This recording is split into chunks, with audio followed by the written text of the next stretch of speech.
Thank you all for joining us at our second Equity and Inclusion Working Group meeting. Really excited to have you here today.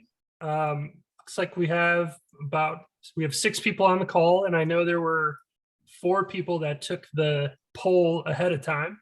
So they're participating in their own way. But let's just start with the introductions, make sure everybody knows who everyone is. So I'm Adam Rosa with Collabo Planning and Design. We're the planning coordinators for the Westward Choice Neighborhood Plan. Andrea, do you want to go next? Yes, hello everybody. My name is Andrea Gonzalez. It is my pleasure to be joining you today, guys, in this equity and inclusion meeting. I am also part of Collabo, and I have been working in the neighborhood, helping roll out some of the interventions that we are working on as part of this project. And I currently live in Philadelphia, but I am always happy to go visit you guys anytime in Easton. And you're going to be there on Thursday. Oh, yes, and I'll be there on Thursday. Amy, would you like to go next?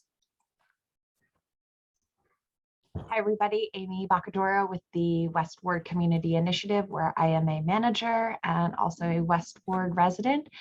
Good to see everybody. Antoinette, it's nice to see you in person. I don't know that I've ever actually seen you. You know, actually years ago, before COVID, for like 5 minutes, I was at the market and you were with Jared, and it was like, hi, how are you? And that was it. So it's been forever. Yeah. Yes. Like that you said many years ago before COVID. It's been 2 years. I thought about it today. Back in the Stone Ages. Yeah. When you actually talked to people and met people in person places. It was so nice. Well, Antoinette, do you want to go next and introduce yourself? Yeah, just briefly. My name is Antoinette Cavalieri. I am the Director of Programs at Project of Easton. So I oversee all of programming that is offered to Easton area and Northampton community at large, and that includes adult education, GED, ESL. We have an emergency assistance program, which provides information, referral, and voucher support for rental and utility assistance. We have a preschool on site that supports families of adults who participate in our adult ed programs. Our food pantry, of course, which is run out of St. John's Church. And we also operate in the Easton Area School District with school-based programming, specifically social emotional learning programs. And during the summer, our summer Sizzle program, which is our summer reading program for children in grades K through 5. So we've got a lot going on, and all in service of the community and all for free. So that's it. Awesome. Thank you so much for being here. Really appreciate it. Thank you. Thanks for inviting me. Absolutely. So we have Jacqueline Hudak from Community Health Liaison St. Luke's, who is driving currently and will not be on the video, but she's listening in. So thank you for being here. Let's go next to Tanya. Hey everyone, my name is Tanya Ruiz. I'm the new assistant manager to the Westward Community Initiative. I am also a Westward resident. I am super excited to be here. Thanks. And last but not least, Janine, please. Hi everyone, Janine Stanlois, community school coordinator at Paxenosa. And to piggyback Amy, I was able to meet Antoinette almost in person on Zoom a few days ago, but we will be meeting in person at Blue Mountain. Yes, that's a good place to meet in person. Yeah, spending the day together. Yeah. Nice. Is that a ski place? What is that? Yeah, it's a community day. I believe, is it being sponsored by the state troopers? And from, I don't know, I had the flyer in front of me somewhere, but we're each having families who are receiving some free is it snow tubing? Yeah. Seats, and I think Amy, you're in on that as well. So we've been recruited to assist, and I believe Amy's being also coerced into attending that Saturday. Yeah. What did we say, Amy? The slalom run? Amy, yeah, Amy's. Well, now that I know you two are going to be part of this party, I guess. Oh, we're on the bus too, so you better.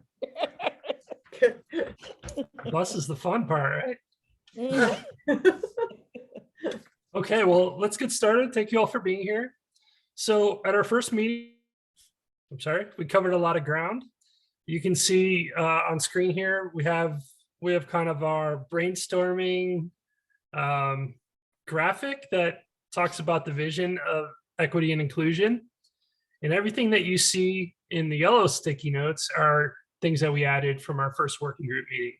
So different comments related to the city's focus on local hiring, how do we foster connections between employers and different workforce elements of the city as a whole, getting technical assistance to business owners, workshops through Main Street programs, how do we make that more enticing to get people connected in and wanting to take advantage of these existing programs and resources. We talked about opportunity, multicultural learning, and some ideas around kind of tapping the younger generation to teach older folks about technology, and that could be a really cool and innovative program. Creating more cultural spaces, additional partnerships, generally thinking about community outreach and capacity building and engagement, and allowing people to more easily access services and know what's going on. Making classes available where people are today, instead of making them have to get on a bus for an hour to get to where they need to go. So we also talked about events and things like outdoor farmers markets, craft shows could bring people together and help to build entrepreneurship opportunities locally. Reading clubs, outdoor movie nights, just generally things that bring people together in a positive way in the neighborhood. Let's see, fostering pride in the community, local business restaurant weeks, and then partnerships, especially in and around the local churches and the houses of worship, and trying to create a network through those partners. And establishing new partnerships were available. So we took all of this into consideration, along with a lot of other feedback that we've been getting over the course of the last year. And we put together a list of potential strategies or projects. And really the intent of this meeting today is to have you all take several minutes to take a look at the list of projects for two different categories. The first category is education, and essentially education and job training. And then the second category will be community and capacity building. So I'm going to pull it up on screen. I'll also, I'm going to put a link in the chat right now where you can go to our polling website. It's called Mentimeter. And when you go to it, you'll see you can either do it on your phone, or you can open up another window in your browser. But you'll see the first question, and it'll have a drag down menu where you can, it'll ask you what's your top priority. And when you click the drag down, there'll be 10 different project ideas. So I'm going to go through each of the 10 just to review, but let me share the link so you can be looking at that while we do it.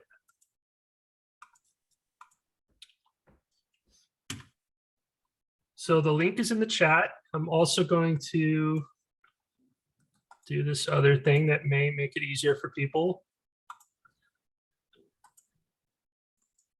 So I also just sent a little invitation where you can install a little Zoom add-on that'll allow you to vote right in Zoom if you want to do it that way. The third way is to go to menti.com and punch in 5640 307. 3074. So those are three ways that you can take the poll. So I'm going to bring it up on screen so we can go through each of the questions here.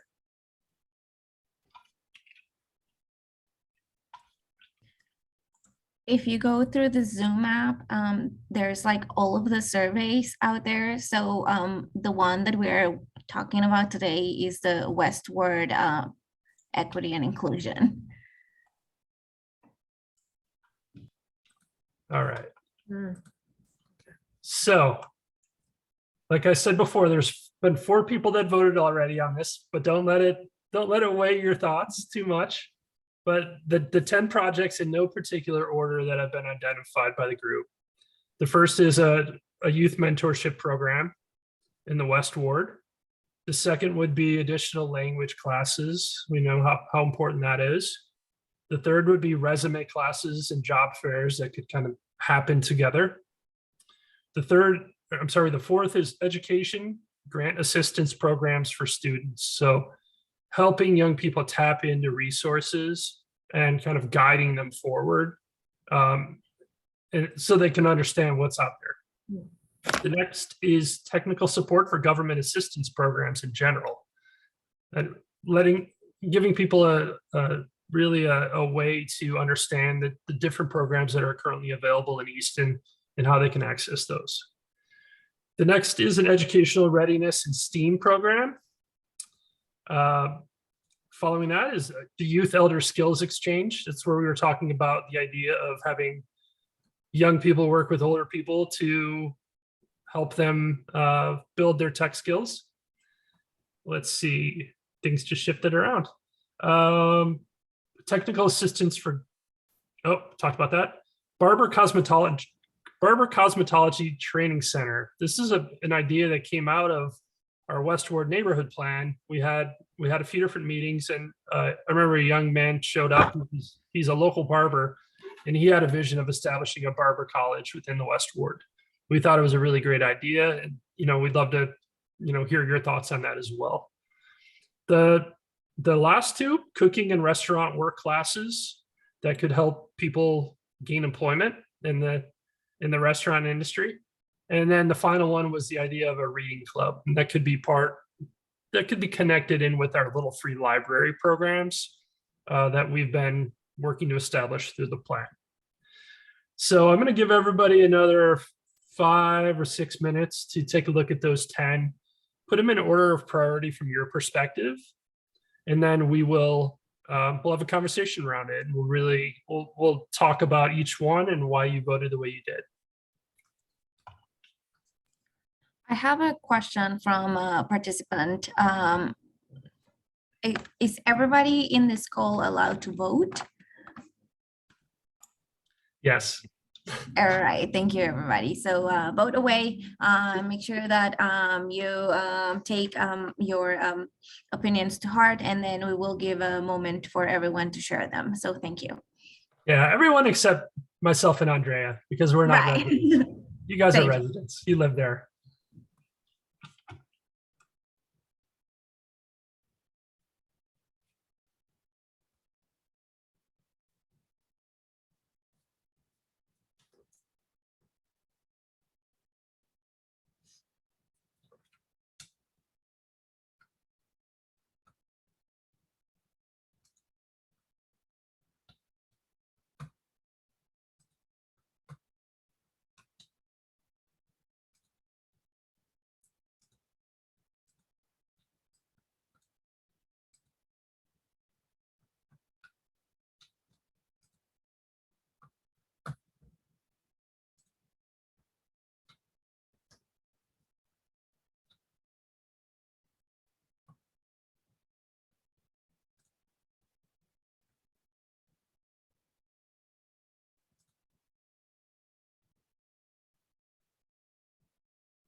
So I think we might be waiting for one more person. Is there anyone that didn't get a chance to do it? Amy's still working. Okay, cool.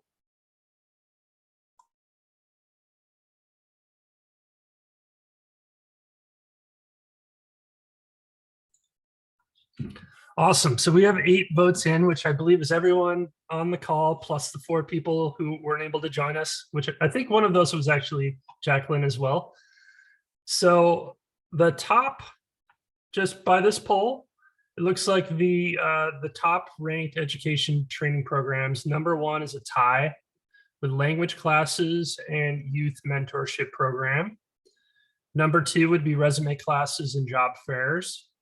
And then number 3 is also a tie, which is the Youth Elder Skills Exchange and Education Grant Assistance Program for students. So let's start at the top. Let's talk about language classes. So I'd just like to open it up for discussion, but I'd love to know more about why everyone ranked those so highly. Do we feel that there's I mean, obviously there's a need, but is there also a real gap between what's available currently in the community related to language classes? I mean, I can probably speak to that. Well, I mean, through Project, we offer language classes. Our ESL program has been around probably for 30 years.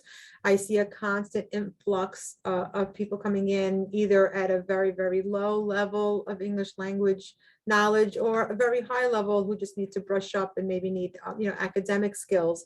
Most of the people are people that have come to this country from any part of the world. I mean, we see, immigrants coming in from everywhere. And they are speaking from their viewpoint, because it is something that we do ask students as to why are you coming in, why you want to learn English or improve your English. And all of them basically fall into 2 categories. One is to be able to support my child in school, to be able to speak to their teacher, to be able to help my child do better, and then for them not to then need necessarily ESL classes in school. A lot of our students that our parents want their kids to be ready for school with language. The second is for a better life, for a better job, to get a promotion, to be able to take their GED. I mean, currently the GED is offered in Spanish, but only in Spanish. So if you speak another language, you have to know English very well in order to take your GED and to actually pass it. So again, for economic stability, upward movement professionally, and to support their children.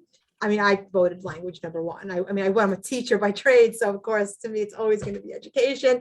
But from what I see from the people in Easton that we serve, and our organization alone, we will see 300 or more students per year just for ESL. And we're downtown Easton, so we may not even, and Easton's not that big, but without transportation, it's not necessarily that easy to get downtown if you live, further than like a half a mile, especially in bad weather. So I think in general, additional educational classes would benefit the area.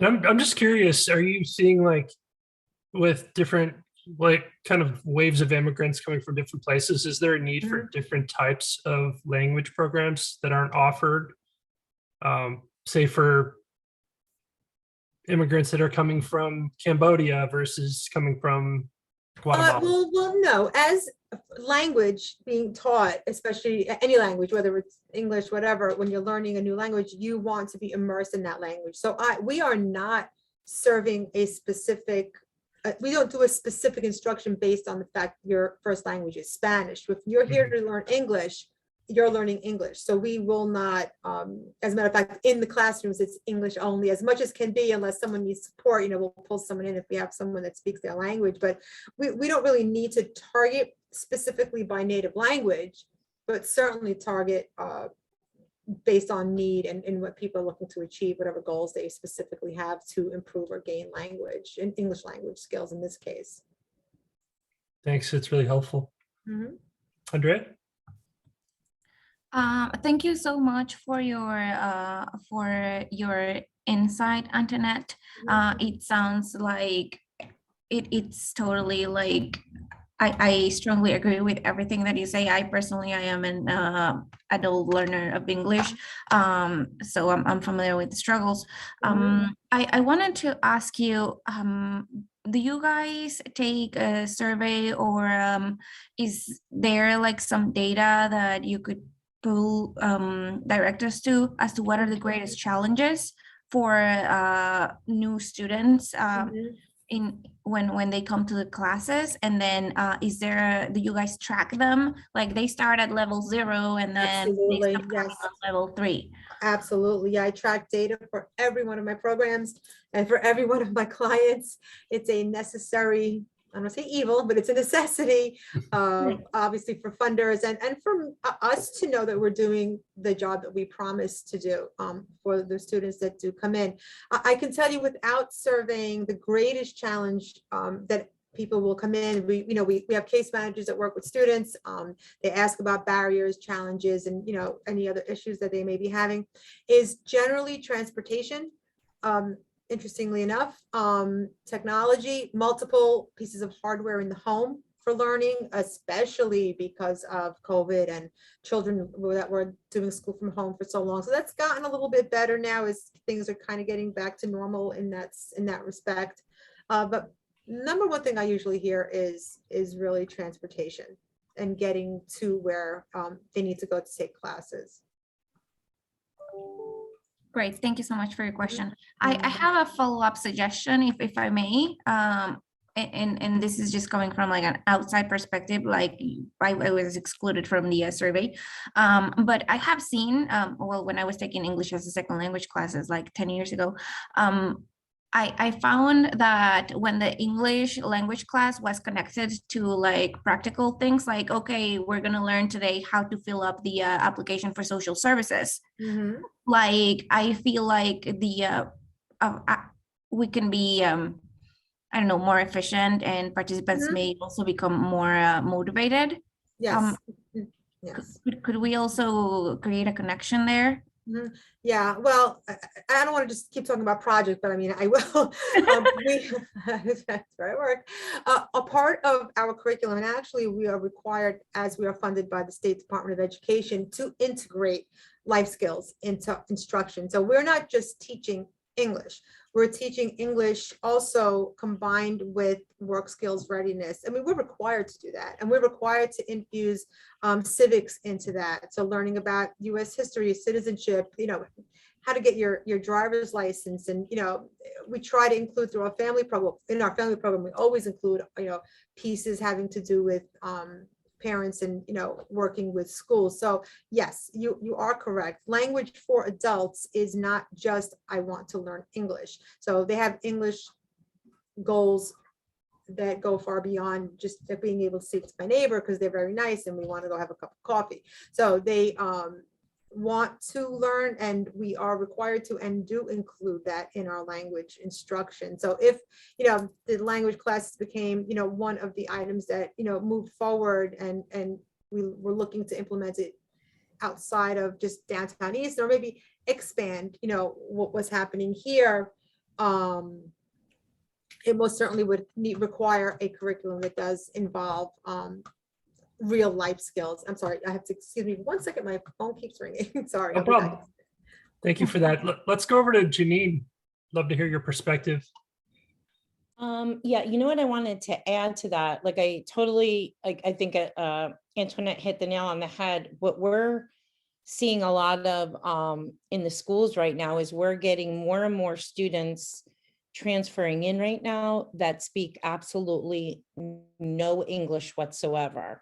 So we have a student starting their first day of school not speaking any English, and parents also not speaking any English at all. So what we've been doing is trying to pair them up with some of our students to kind of, help them along. But usually at the higher grade level is when they'll be able to break out more for some like ESL classes, where we're seeing at the elementary levels a real high need for that.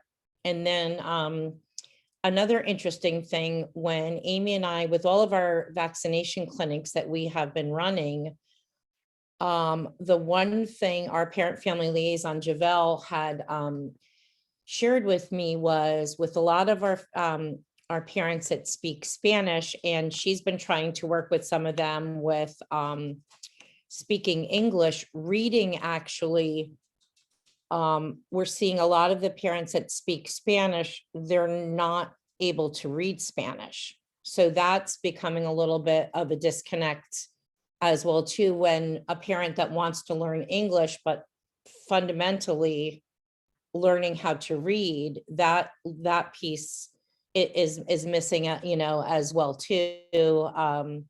And lastly, just what like Antoinette was saying about one side of Easton versus the other, like up, on 13th, 14th Street, where we're hearing a lot of families that are very interested in language classes, but they might not be able to make it down because of the transportation to project. But that's definitely, like, we hear up on our end that's a really, really high need as well too, is classes. Mhm. Yeah, it would be great. Like, I've spent so much time, sorry, I just want to piggyback on that quickly. I've spent a lot of time, really brainstorming and trying to figure out if we could get collaborations with like school bus companies, or, donated time, obviously free of charge is ideal, for us and for the clients, to have like when parents drop off their kids over at PAX at 8 o'clock, that there's a bus and they take them to class, and then class is 3 hours, and then they take them back like to a central location, in this case, say Paxenosis, and that's our local school. That would be something that would be great. Well, maybe that's something we could work on, in the future, that Yeah. to put something together to be able to get them over to you and put something together like that. I mean, we have the facility, we have the school, we have the, like, everything is here. It's just getting them here, and like we get it. It can be difficult. I mean, we have families that walk from beyond 13th and 14th Street to come to class, and in the heat of summer they'll take a break, and then they'll take a break in the winter, but like it interrupts their learning. I mean, if you're an educator, you take a month or 2 months off, you kind of step back a little bit with what you learned, you have to start over again. So we don't want that to happen. Of course, hybrid instruction has helped tremendously with that. Our instruction here at least is hybrid, so you can participate via Zoom, but it's not ideal for language learning. Our language learning really needs to be immersive and in person. It helps. That it's better. And I apologize. I know I got on a little bit late, but I have to log off by 4. I have a little family emergency that I have to take care of. So Okay, no problem. I think it's 4 o'clock. sorry, so I'll just log off at 4 and head out. Thank you for being here. Amy, go ahead. Antoinette, maybe, well, I think we lost her, but I'm still here. I can do it in a minute. Sorry.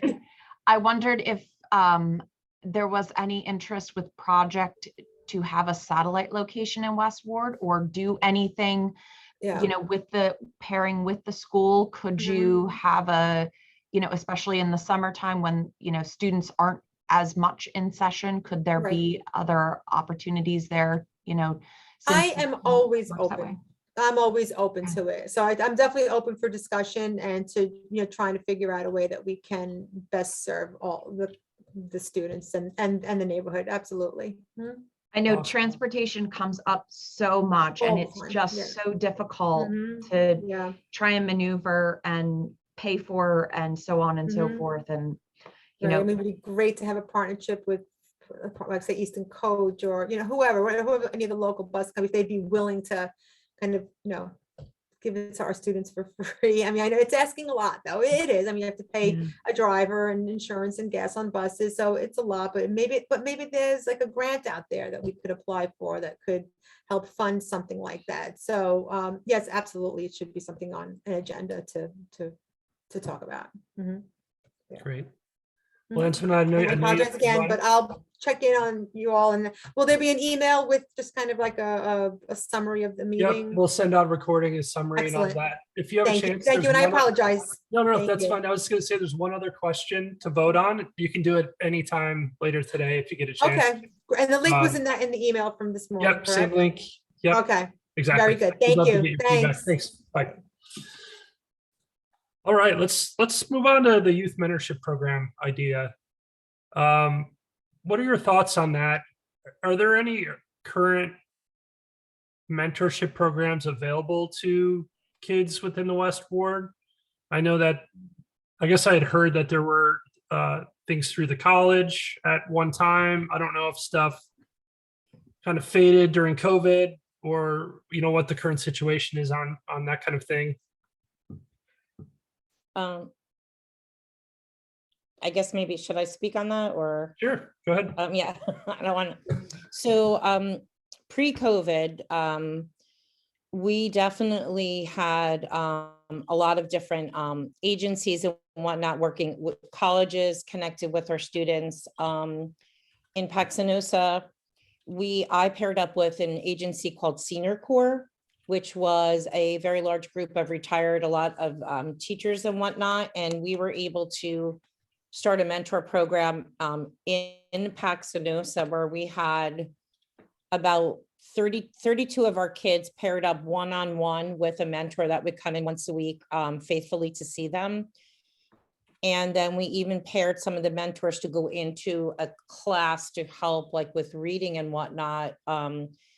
What I saw absolutely firsthand was an amazing program. The kids, we targeted our kids that really were sitting by themselves, had a little bit of more of a difficult time at home, where they just needed that one person, like as a cheerleader, just to ask, how their day's going, or just, somebody to talk to.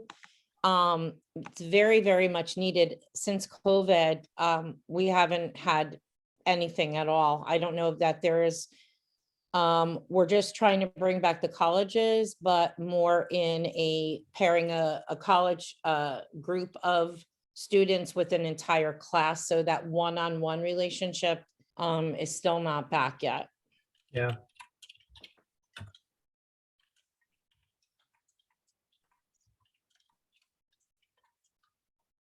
Yeah, that's tough to hear, especially since it sounded like the program was so successful. And then the world changes and you have to kind of pick up the pieces. So are there any ideas that you have for reestablishing something like that? Maybe doing it a little differently this time to make it sustainable long term? Yeah, I know for myself, I have the go ahead that I can, well, actually, we have a board meeting tonight for Easton. So we're hoping we're going to get the green light to start bringing in actual visitors. But I think if I can target, just because I was targeting that one organization, with our seniors, it's still a little bit risky with the virus and everything, with going out. But Yeah. I think over time, we've met a lot of wonderful adults that it would just be a matter of getting some clearances done, that I, would really love to bring the program back, because we really had, we actually had some of our kids from Paxanosa, the volunteer followed them even through the middle school as well too. Like it really, this one boy and volunteer, he ended up taking him fishing a bunch of times. Like it really was, I have a lot of positive things, it was a really great connection. Yeah. So I would be interested in starting it up again for sure. Just a matter of finding where, it's just getting someone to come in because the kids really rely on that person coming in every week, because a lot of times like that's their only person that they have. So it's just a matter just of explaining that to people when they want to sign up, of if you can, we realize life happens, but just to make that commitment to the student. Yeah. Thank you. Amy, go ahead. I just wanted to mention, so it gets noted, that Community Bike Works will have a really strong youth mentorship program once that building is open. And obviously they're working at Paxanosa now and around the community. But I think that'll have a stronger base once the building is ready. I don't want to also miss Andy's Push Ahead program, which I think is equally as fantastic. And I'd like to see that grow. And that kind of goes hand in hand with the skate park / pump track idea, Adams. I think there's really strong connections there. I think too, Janine, it's really encouraging to hear that those mentors are staying through with those students into middle school, because I feel like that's, the kids that are having issues here in the neighborhood that Tanya and I see, they're older kids, you know, they're definitely middle school and older. And how do we get them into some kind of programming that creates for better citizens, you know, in the long run? So I think that we need to focus on, you know, that next level, that next age group as well. And maybe that's where, you know, Community Bike Works does skew a bit older, and Andy's program could most definitely skew older as well. Mhm. So Great points. Awesome. Thank you, guys. All right. Last three here. So we have resume classes and job fairs. I know that is also something that's a little harder to do in these days, doing a bigger gathering. But is that something that's been successful in the past, holding job fairs either at Paxinosa or at other places in the neighborhood? Or is a different approach needed, something a little bit more innovative?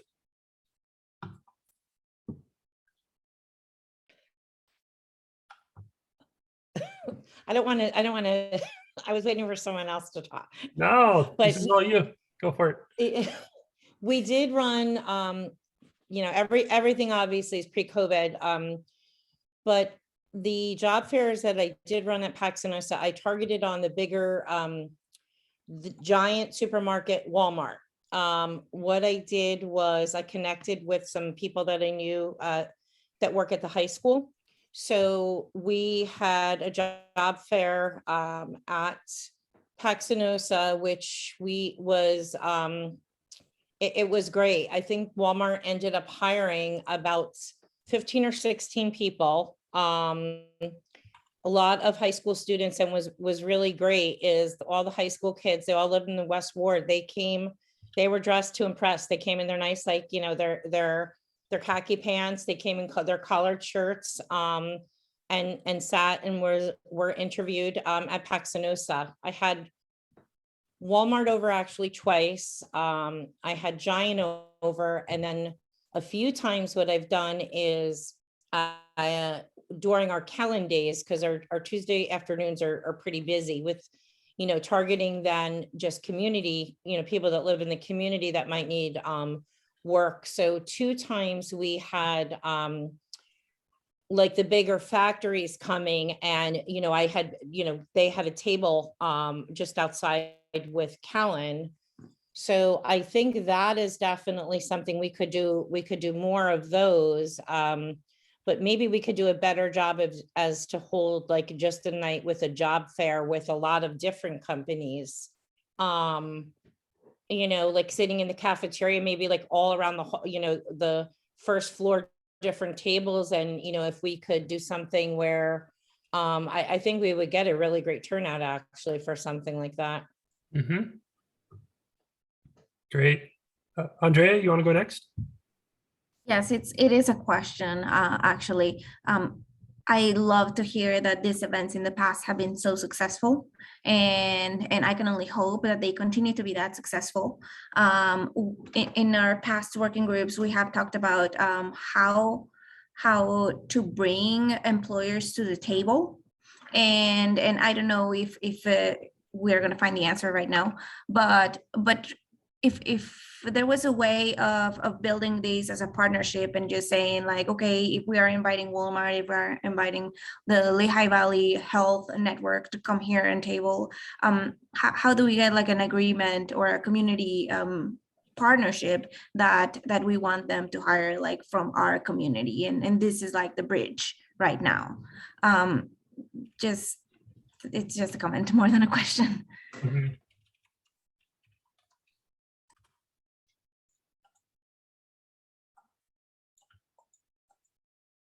Amy? thanks, Andrea. I think that's an excellent point that, you know, and is there a transportation component that should be talked about with this too? You know, can there be dedicated transportation as well?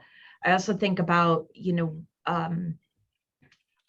just knowing the amount of businesses in the downtown that are looking for people to hire too? How do we tap into them? Because that's one way you don't need transportation to get to a job. You're a couple blocks away from a job. So if we could focus on people that are local, there are also some larger businesses within the downtown too, or over on South Side that could absolutely be targets for West Ward employment. So to think that's, if we can look internally in that world too, I think we'd have some really good success. Absolutely. And Janine, when you used to do the job fairs, was there kind of an accessory to that was actually the resume classes and how do you interview and that kind of thing? Well, I actually didn't have access because of the fact that the high school students came. So with my job, I worked just at Paxinosa. Mhm. So I really, what I just kept doing was sharing it out to the counselors and whatnot at the high school, but there are classes up there and they do teach them about interviewing, how to dress for an interview, and questions and whatnot.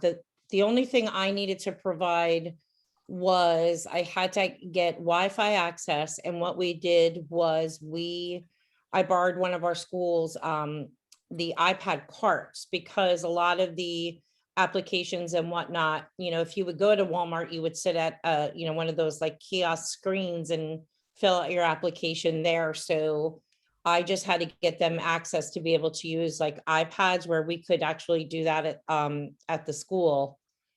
But the one thing, Amy, I thought you brought up a great point was if we could maybe look a little bit more locally, because that transportation fact, I'm remembering now, one of the moms that got a job at Walmart, she was not able to keep her job because, and this I know from trying to map out her bus route, how long it actually took her to get to, because she had to take the bus to get to Walmart, was we're normally was it 15 minutes on a 15-minute, it was taking her an hour and 10 or 15 minutes because of the bus stops to get there and then to get back. There was no straight easy run there. And I've talked to a few, the area that we're in, we have tons of factories within 10 minutes from us, but again, that are always hiring. We were talking about getting like a transportation that, could Amazon do a pickup in the West Ward or something like that, just to be able to get more people work. Like if these factories or whatnot would provide transportation, I think that would open up a lot more jobs for people too. Yeah, absolutely. And I think there's some bleed over into our transportation working group around some of these issues of especially people who rely on public transit to get to job centers. So it's interesting to hear it from you all as well in terms of the kind of the job training and accessibility factors. Amy, did you have your hand raised again? Nope. Okay. All right, so I'm going to, I think, move us on to the next question because I want to make sure we have enough time.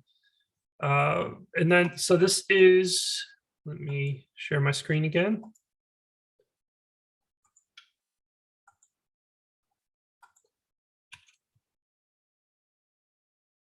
You guys know the drill, but the question is, how would you rank the following community and capacity building strategies in terms of priority? So we have a community engagement hubs at key locations, which could be smaller kiosks, or they could be in a vacant storefront or something like that within the West Ward, where people could go in and figure out what was going on. The second would be a neighborhood-based farmers market or craft show, maybe building off of the Kellen event that happens on Tuesdays. The third is multicultural festivals that are really focused on the West Ward community. Next is technical assistance for business owners or startups. Next is outdoor movie nights or other evening events that may be focused on younger people to give them things to do at nighttime. Next is a neighborhood newsletter, paper and or online. And this is something I remember came up often during our West Ward neighborhood plan. Next would be a local business or restaurant week that was targeted to the West Ward to really try to bring people into the neighborhood to support the local businesses. Next is the establishment of a business or merchants association, like a formal entity. Next would be music concerts. It was an idea that was brought up. I think somebody said they could start online and then maybe they go to a live format this summer. And then the final one would be more of an organization of the houses of worship, a fellowship group where, like regardless of denomination, they're all working in tandem to help to support the community. So I'll give everybody another 4 or 5 minutes to take a look at these 10 and rank them in order of preference.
All right, so I think we have everyone who is currently on the call, plus the 4 people who voted previously.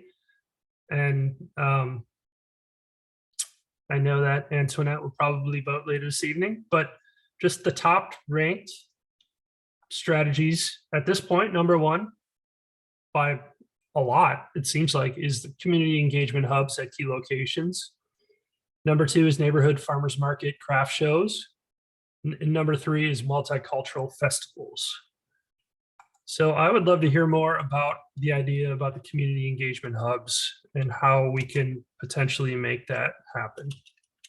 Anyone have any thoughts?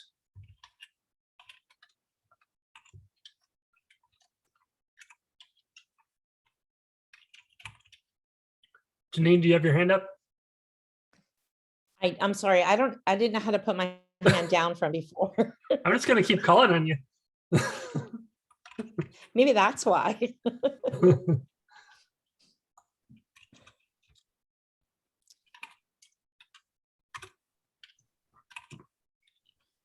I'm gonna throw in some 2 cents here. I feel like we need better third places and they will become community hubs. So whether they're better corner markets, diners, coffee shops, the farmers market, you know, festivals, like I feel like all these things play into those engagement hubs. I read that and I don't really know what that means in a specific form, but I feel like we need better third places is what we need. Like a more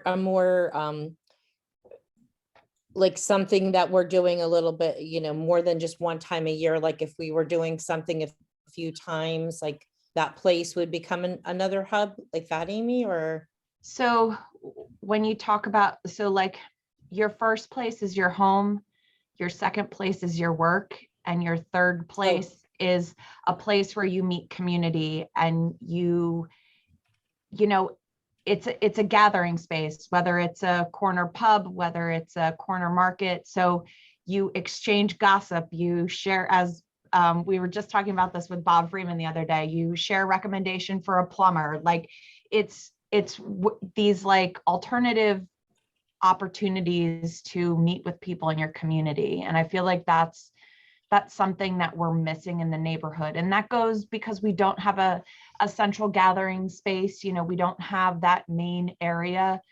So I feel like those are pieces that we need to build on. And I think all the things that are listed there, the movie nights, the music, they all start to create that third place and that larger central gathering space for these sorts of things.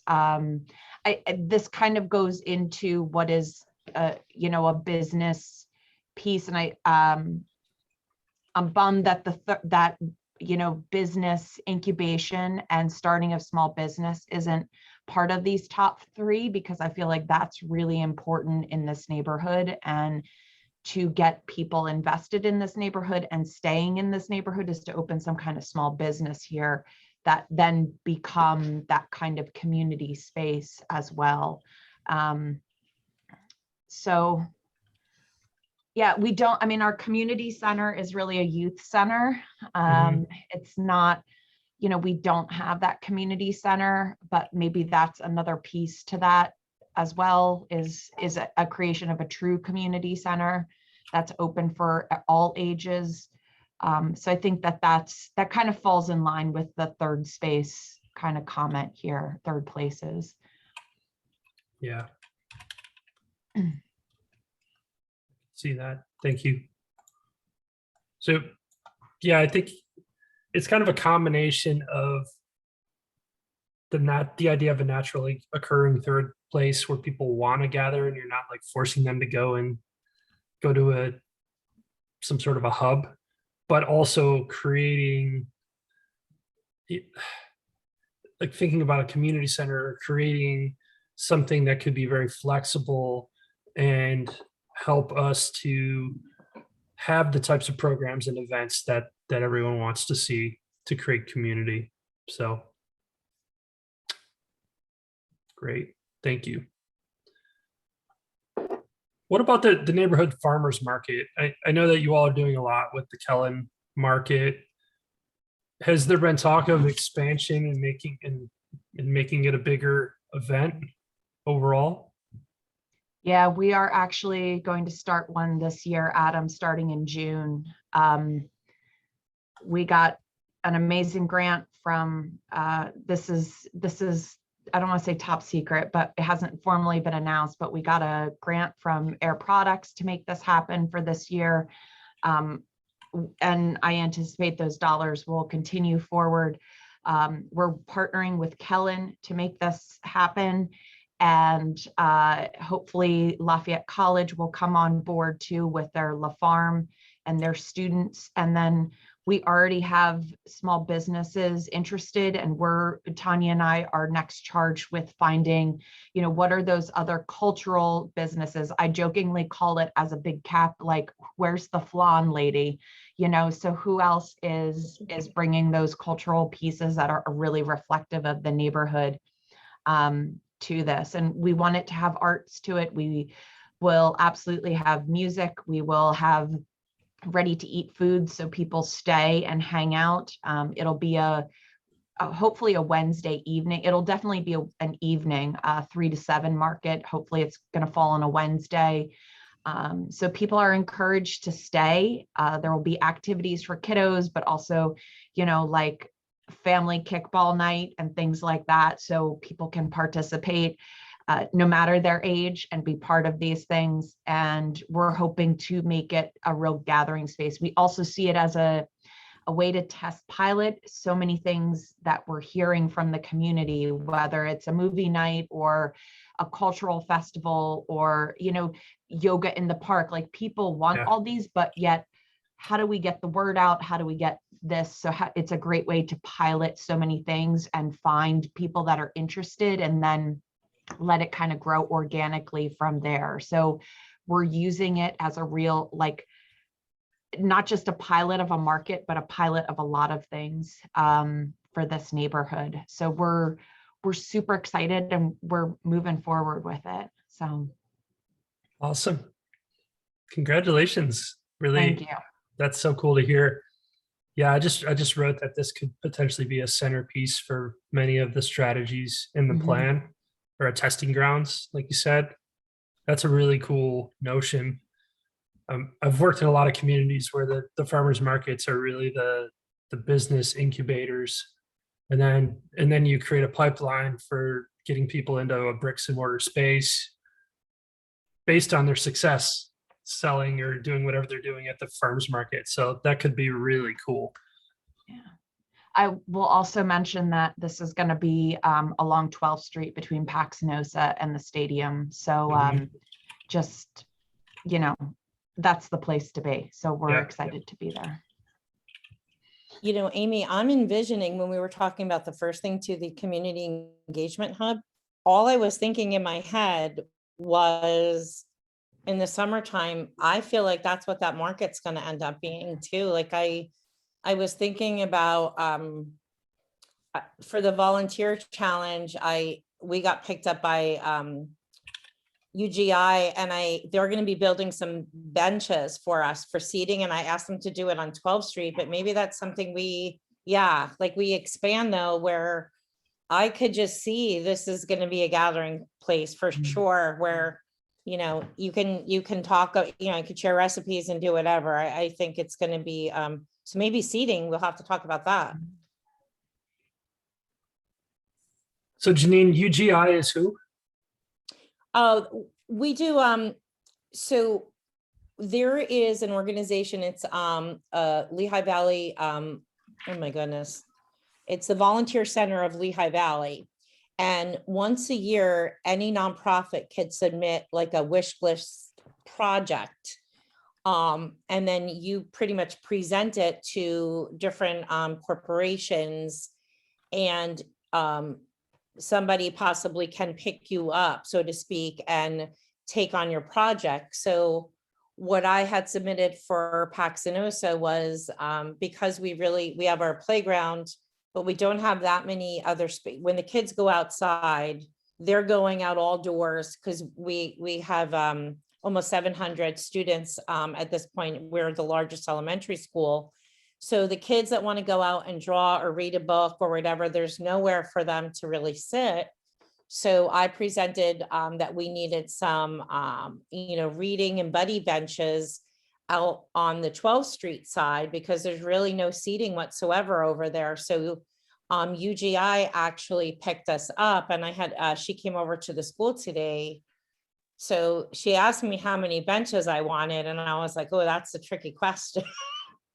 So I said as many as they would build. So we're in the beginning project stages of it, but they're going to provide, we walked like on the grass areas in between the trees and stuff, just to see where they could put some benches just for, and this will be community members, we'll be using those benches like all year round too. So. Awesome. Yeah, I'm also thinking about the long term, not even that long, but if we're able to move forward on the early action project of creating that public plaza over by the stadium, that could eventually become either an expansion of the farmers market or the final location of this bigger market in a big, beautiful, colorful new community space. So I see Amy nodding. Maybe that's how that space starts to get programmed. I think it will be used in conjunction with this market in some for programming, or there's been talk about like a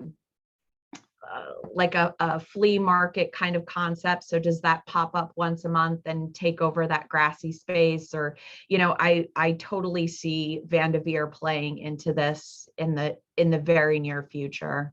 Yeah. This vision is giving me like very, very, very strong hopeful vibes of some sort of like build it and they will come scenario. But yes, I really, really, really want to agree with all of the ideas on the table right now. Definitely, I can see like the farmers market playing a central part, and then having like the additional furniture coming from Paxinosa. Well, I mean, outdoor furniture coming from Paxenosa, and then like the early intervention project, like all of it. I think that this we are right now like creating the hub. It's awesome. Yeah, and it's a natural location for it because the school is the heart of the community. So that's so cool that that's all starting to happen. It just reminds me we should probably connect back with Dave Hopkins about Vanderveer and see what the latest and greatest is on that. I know it was being brought to the school board. I'm not sure what. We go next week, 2 weeks, on the 8th, March 8th, we go before the school board. So we have to do a little So song and dance. yeah, Yeah. March 8th. We should talk offline about what we can present to really sell the concept. Okay. Yeah, Let's do that, Adam. Yeah. Right, let's talk just a little bit briefly about multicultural festivals. I know we just mentioned that they could be held in tandem with the market and things like that, but are there certain types of festivals that you think would be really valuable and well attended in the West Ward? Andrea, do you have? Yes. I just want to bring in some notes from the past working group meeting. I don't remember if it was exactly this equity and inclusion, or it was the art and culture. I think that right now all of them are like overlapping with each other anyways. But there have been calls on the group for bringing like people that actually represent diverse cultures and immigrant populations, on bringing them to the table and giving them representation, because they are also like active members of the community. So I feel like this is that moment of overlap. And then I also wanted to ask, I'm sorry that I'm bringing it back to the farmers market and the neighborhood hub. Like I just want to put it out there that if we could have like an extra, I mean, because I consider myself part of it, an extra table out there for, like Amy said, like the mom selling the flans, or like parent involvement, like fundraising or school like partnership events. I feel like it would also like foster that greater sense of community, and it would enhance the inclusion or the feeling of inclusion, and then extending all of these to diverse populations as well. I agree with you completely, Andrea. I feel like after 2 years of COVID and not being able to connect with people, this is the perfect opportunity, because the Paxenosa draws a diverse crowd because of the school being there, and because of that location. I know that this, we're going to get a large segment of the community coming for this. And I feel like this is the way to tap into all those people and find them to help volunteer, to be part of committees, to be part of volunteering at the farmers market. There's so many ways, and also to see businesses grow. And I think this is how we can connect to people, by creating this. It's not just a one-off event. It's going to be every week. We're going to be consistent. So I feel like this allows us to do so much and connect so well to this community that, I see this above and beyond just selling fruits and vegetables. Like, I really see this as a whole way to really lift up this program, and also get more involvement from all residents, because they will be there, and there's a perfect opportunity to meet and greet. And as you said, that there's opportunity for someone who maybe makes the flan on the side to come and actually sell and either incubate a business or meet others in the community. I think there's so many really positive aspects to this, and it checks, like, I don't want to say it checks off boxes, but it does. It really provides so many opportunities that we just haven't had. And in a lot of ways, without that central gathering space, without a community center or something that many people use, we've been kind of stuck, in finding the rest of this community. So I totally take that to heart when people are like, where's the representation in this neighborhood?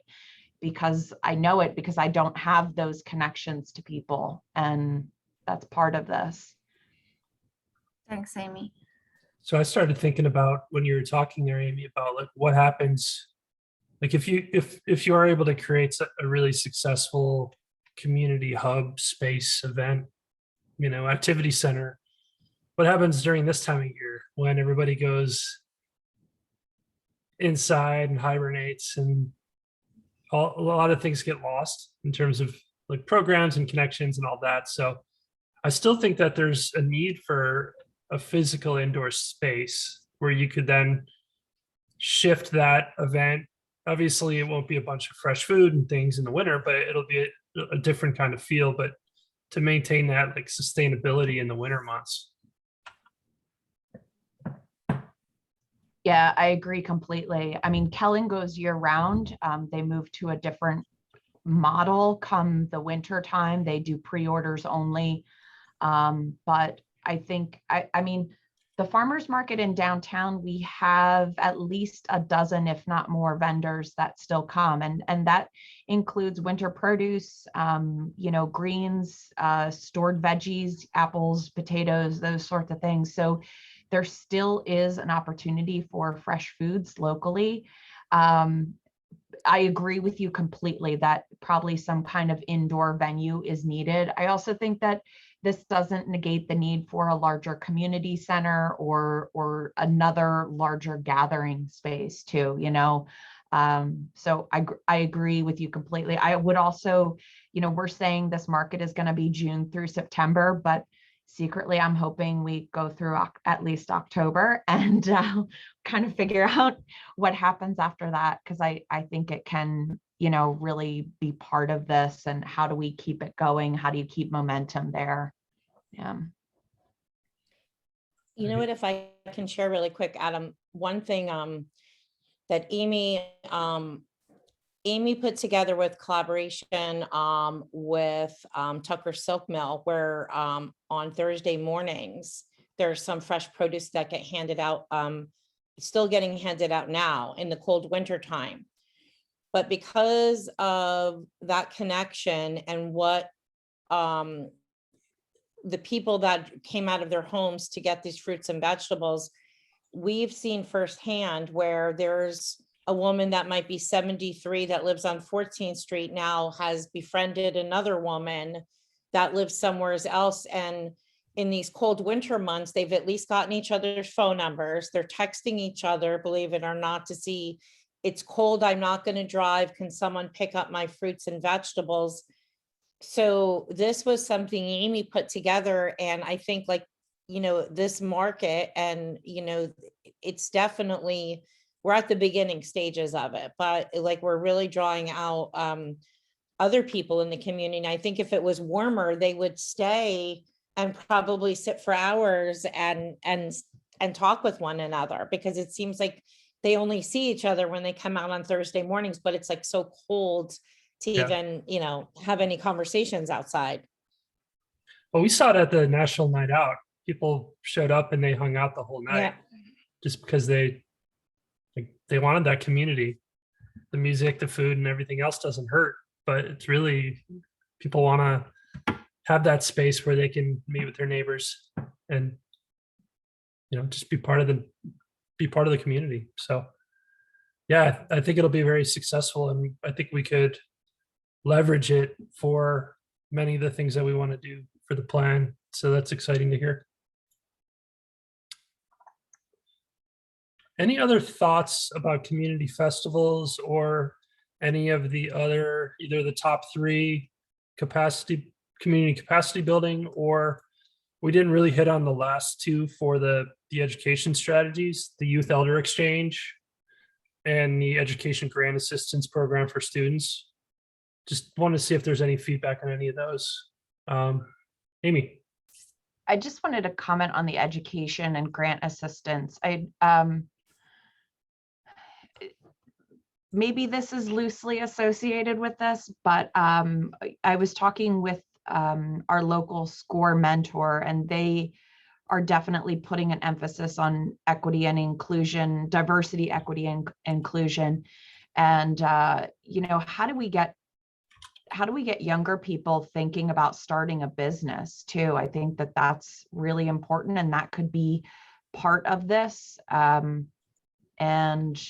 having a built-in mentor system, a free mentorship system, might lead them towards a, college in business, or, pairing with a business program to help them start some kind of small business, I think could be really beneficial for the neighborhood too. So. Yeah, it got me thinking about the program we developed in the very first choice project that I worked on in Rockford, Illinois. It was an Etsy craft-based entrepreneurship program where people that had talent in the neighborhood were kind of put through a training program, and then it helped them figure out how to sell their goods online. And then once they had their online shop, then they were able to then move to like the farmer's market and then move to a brick and mortar. And I think something like that appeals to young people a little bit more if there's a digital element to it or an online element. So I don't know, something to keep in mind. Andrea, did you have your hand up? Yes, on the thing we were discussing prior about having diverse representation in the farmers market or in the multicultural events. As part of the overlap with the working group about art and culture, we talked about potentially engaging faith-based organizations because some of them have like a ethnic specific constituents. There's probably like a Salvadoran church and an AME church in a different part of the neighborhood. So we thought that could be an option on how we can bring start increasing the inclusivity of our outreach. Mm-hmm.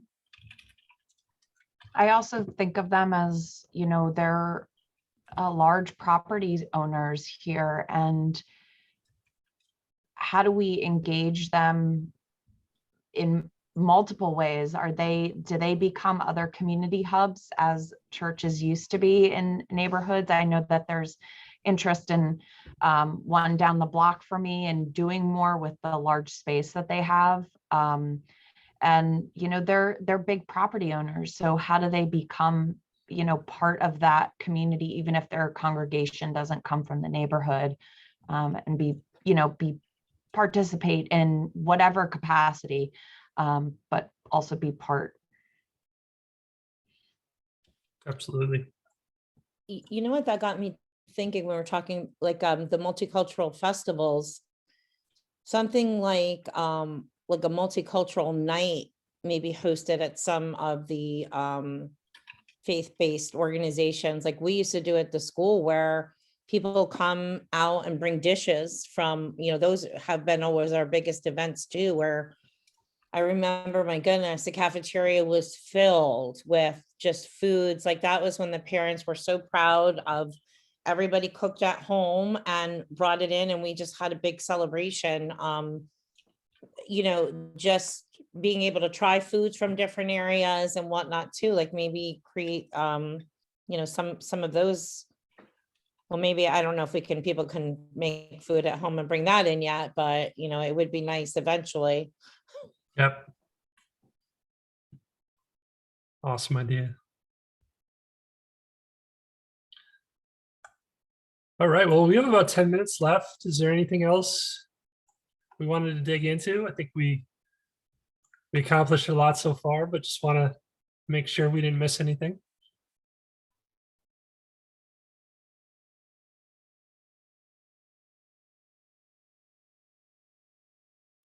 All right. Should we talk about the market, Amy, anymore? I'm so excited. Me too. Well, the Westward Choice Neighborhood Plan is going to reserve a table at the first farmers market in June. So you'll have us there.